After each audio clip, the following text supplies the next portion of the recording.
And I'll take this opportunity while they're making their way up to introduce Dr. Bill Weiss from one of the Ohio State universities. And he's a professor of dairy science at Ohio State. So he's going to moderate the discussion session or the question and answer session here for our speakers.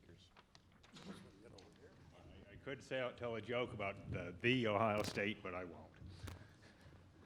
won't. We'll open this up for discussion. So,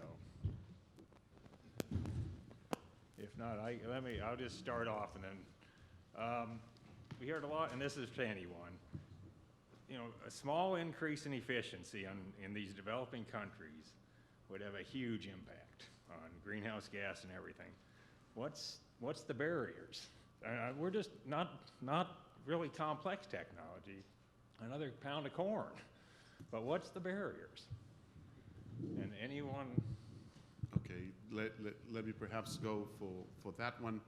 Well, actually, the barriers are many, and the barriers first you need to start with the lack of market orientation, and this is actually caused primarily by, well, you know, there needs to be significant investment in livestock value chains as part of sustainable intensification strategies to be able to create the pull factors. For example, you go to many parts of Africa, and to move from a subsistence system to a system that can actually produce a little bit more milk that farmers can sell, well, you need to think of market creation. There's no cold chains, no ways of keeping the products. There's no services to get the better feeds. There's no, if it's about forages, there's no seeds.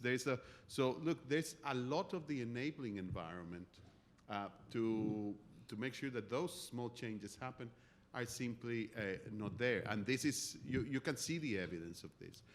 Look, you get, for every dollar spent on livestock investments in Africa, for example, you get $10 spent on the crop side, for example. So we need to increase, and we need to rebalance the investment that we have in the sector. It's very simple. We really need solid agricultural development first to create these pull factors that are really needed. I think the other point, I mean, carrying on from Mario said, is just the research systems in most of these countries are really in terrible shape. You have good systems in China, Brazil, and India to some extent. In Africa, the systems really were decimated by lack of investment, death of many good scientists through HIV/AIDS.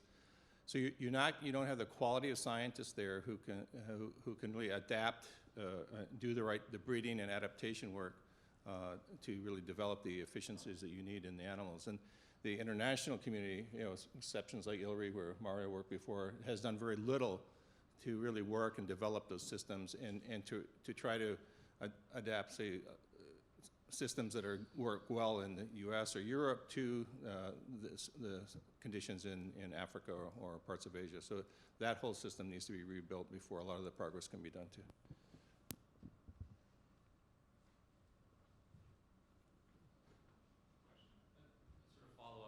On that point, sort of seems like potential productivity in livestock systems isn't really the issue internationally. It's the realized productivity through markets. And within the development community, it's pretty clear that there's the idealization, I would say, of the smallholder farmer. And in my mind, it's pretty clear that you know, some level of consolidation is going to be necessary in order to connect to markets, get high quality inputs.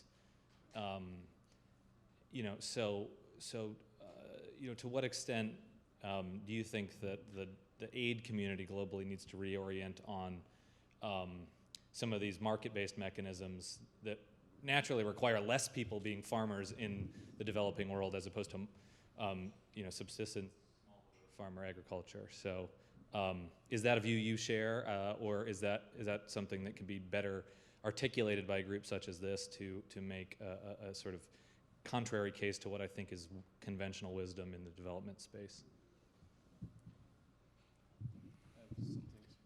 Mark, do you want to go first? I'll start. Right.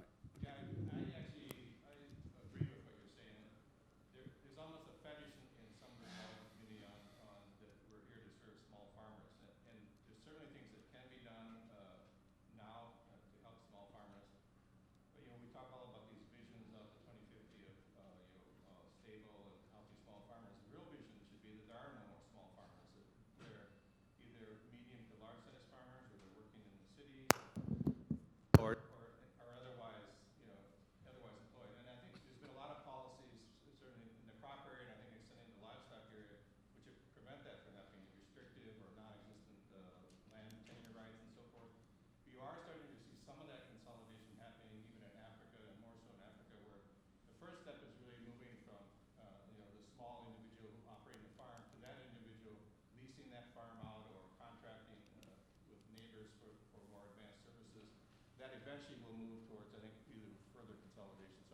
probably going to be fairly slow in much of the world, but I think it's accelerating as well. Okay, I'll add to what Mark said. Look, there's some consolidation happening at a very slow rate, but in reality, in places like Africa, as long as the opportunity cost of labor remains very low, there's always the incentive to maintain a smallholder farm with some level of opportunistic selling of animal products and so on. And that's not enough to create the real increases in productivity that we observe, that we need. On the other hand, what we do see is that there's definitely farm-size thresholds in many places. Land fragmentation has gone so far in some of these places, and it's especially in the places that we used to call high potential areas. But population densities have increased so much that now with farms under a hectare, look, to be honest, it's no longer about agricultural development. All these farms have 50, 60, 70% of off-farm income. And then, well, what's their incentive for investing in the farm? We need to become far better at targeting the producers that are likely going to have the chances to really intensify by the kinds of technologies and interventions that we are proposing here. I'd like to add that it really comes down to socio-political. First of all, it's speed. You've got to teach somebody some of the basics sometimes before you can give them the tools that they want and use them appropriately. But overall, from a country point of view, there are still a lot of countries out there that believe in self-sufficiency, and they want to be self-sufficient. And this self-sufficiency, China, for example, has realized, at least with respect to milk, it doesn't have the resources to be self-sufficient. But then if you go to India, it's still very much focused on being a self-sufficient country. And whether they have the resources or not, it needs to be looked at. So that's the part that this conference doesn't cover very well, because we're all animal scientists or very closely related to animal scientists or nutritionists. There's a huge socio-political aspect to all of this that's not being considered in this room very much.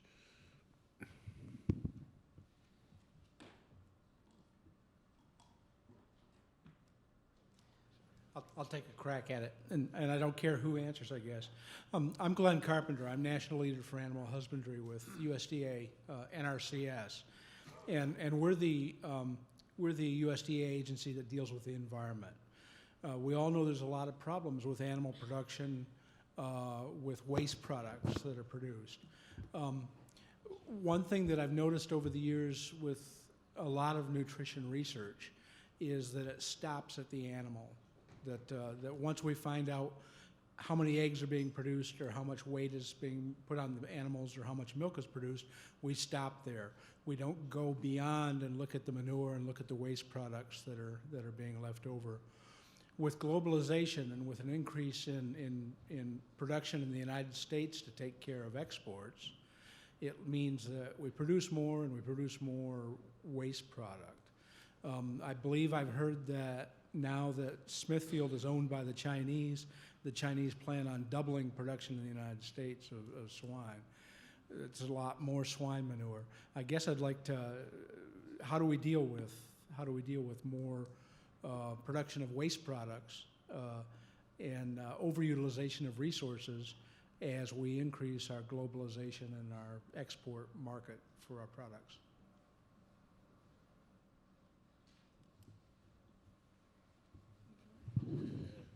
I guess I'll take a shot at it. I think you're pointing directly to the we investigate in silos that we referred to earlier, and that's again repetition of that. We do it in silos. I could also say a lot of research ends at the farm gate and doesn't go past the farm gate. So I endorse what you're saying is true. A very long time ago, I remember being taught about the nutrient cycle chain. And many of the things I wanted to talk about today and didn't have time, for instance, was World War II and the effect of World War II on here in the United States, which we're still living with. And one of those impacts was the need for potassium, phosphorus, and nitrogen to make weapons. And what were companies like Dow and DuPont and others going to do when World War II was over? Well, it became the foundation for our fertilizer company.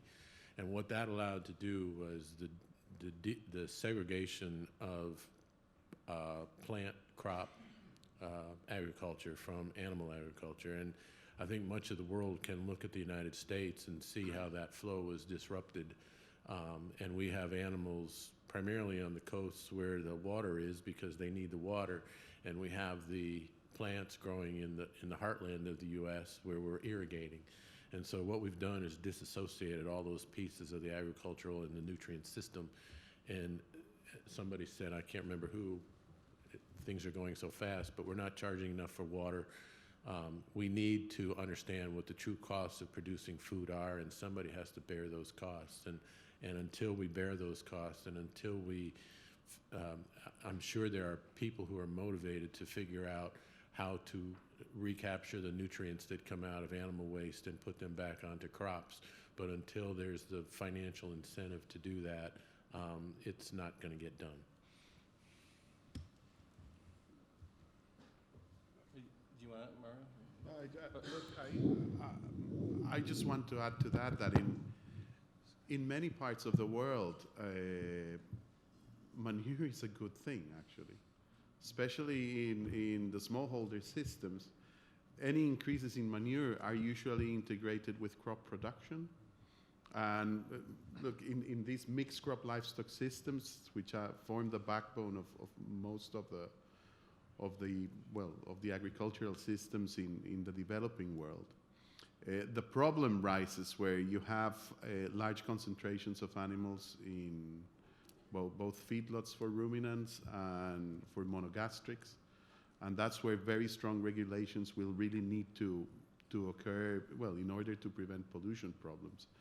In many cases, the developing world has adopted the same monogastric systems with relatively similar efficiencies, but have not adopted the necessary regulations that accompany the development of those systems as in the developed world. So that is something that definitely needs to receive, a lot more emphasis. And I do agree with you. Look, on the day that we really start having true costs of production, including all the externalities, that's the way that we will probably see a behavioral change in the way we handle, some of these externalities like pollution and greenhouse gases and water use and others.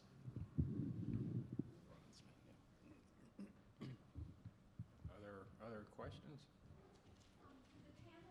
To the importance of non-traditional animal foods. For example, reindeer in Northern Europe and Alaska, the use of camels in the Middle East, kangaroo in Australia, rodents and different fowl in South America and Central America, and so forth. So if we could increase production of some of these non-traditional meat sources, that would provide more animal protein, for example, in the diet of many in the developing countries. But what's the effect on sustainability and the carbon footprint?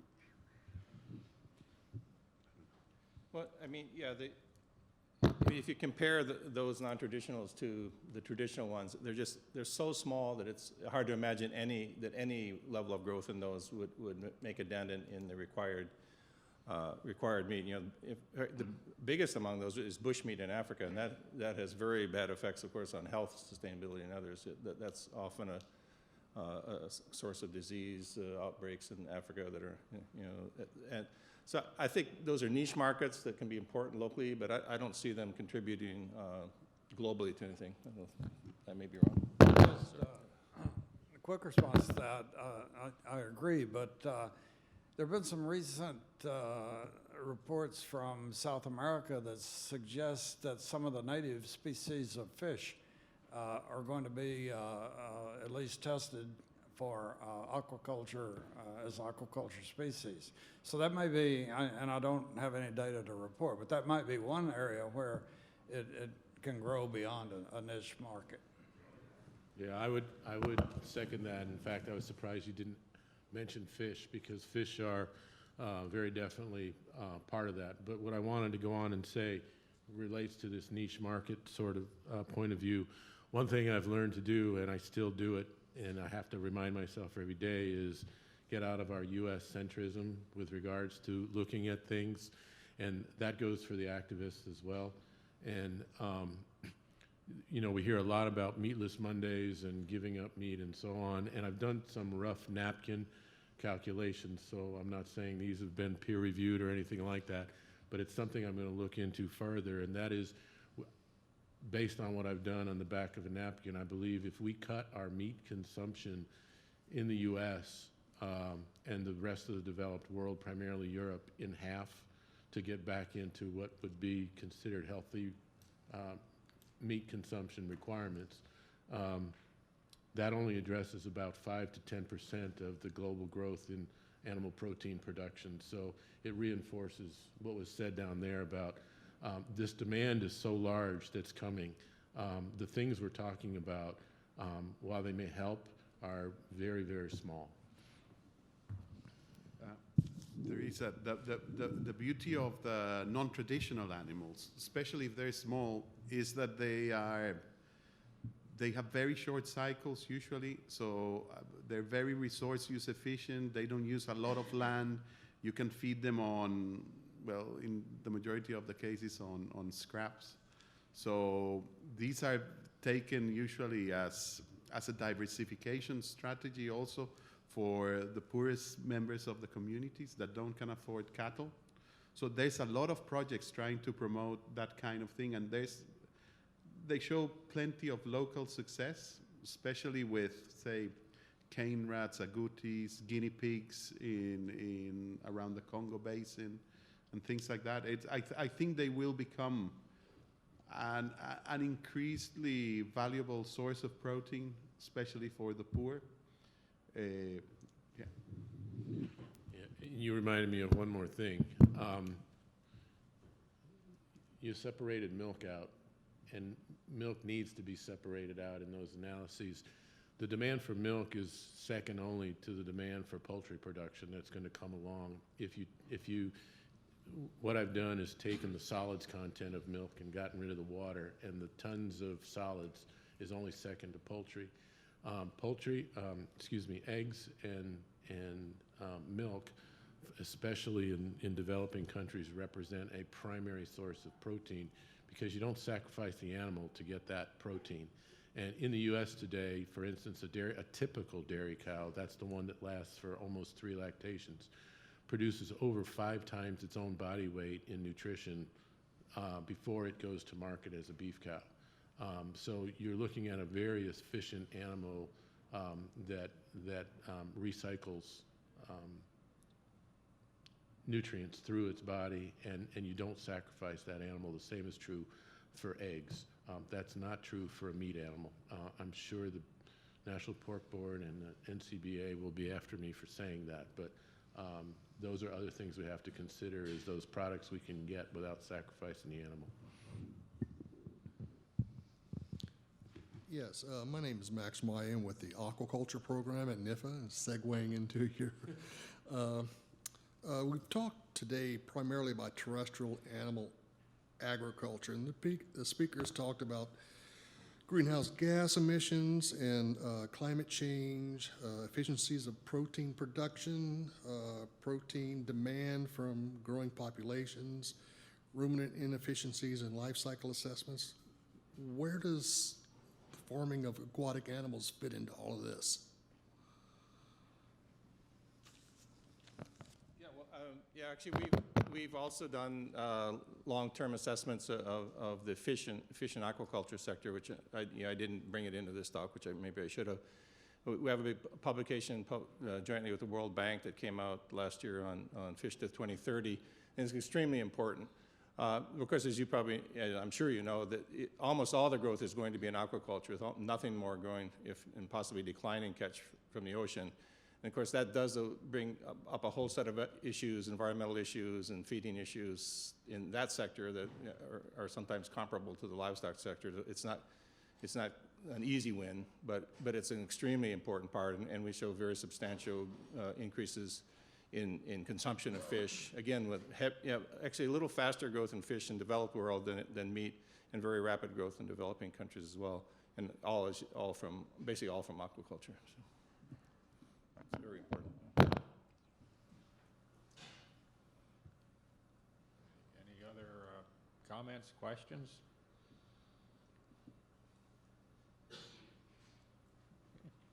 Well, I think in the name of time, we're pleased to join me in thanking the speakers, and then we'll take a 10-minute break. Thank you.